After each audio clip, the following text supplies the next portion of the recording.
Today, July the 22nd, the Church remembers and gives thanks to God for the life and witness of Mary Magdalene.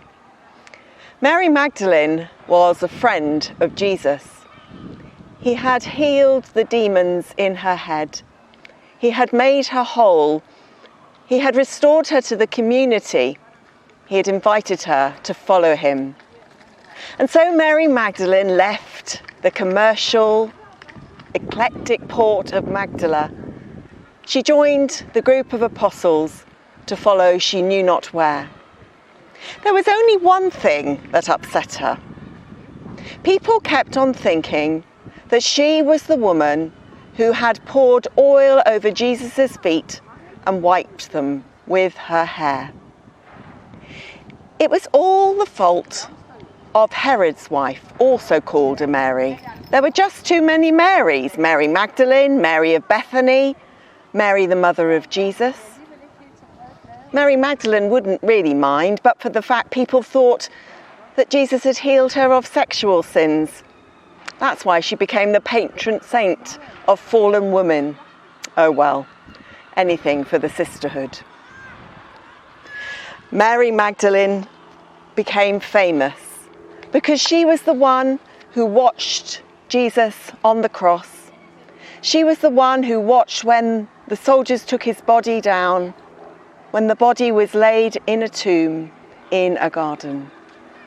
She was going to return to anoint the body. But in the morning, the body was gone. Grief-stricken, Mary Magdalene looked around her. The gardener appeared. "Who are you looking for?" the gardener asked. "Mary, Teacher, Rabboni." It was Christ, the risen Christ. And then the strangest of things: "Do not touch me," Jesus said. "Do not hug me. Do not remain here in the garden, but go tell others that I am risen."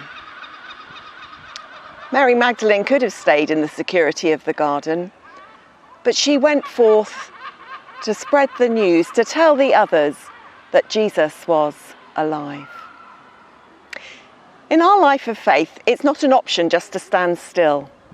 The call of God on our lives is such that we too are encouraged to go and take risks and to embark on adventures in God's world.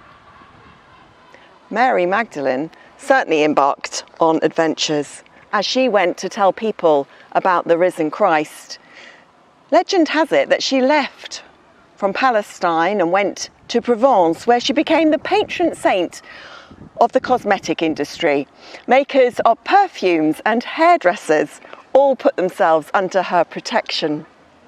She also became a very famous missionary, preaching and teaching. And if you visit the 13th century cathedrals of Auxerre or Chartres or Saumur, you'll see there in the stained glass windows pictures of Mary Magdalene baptizing and even consecrating a bishop.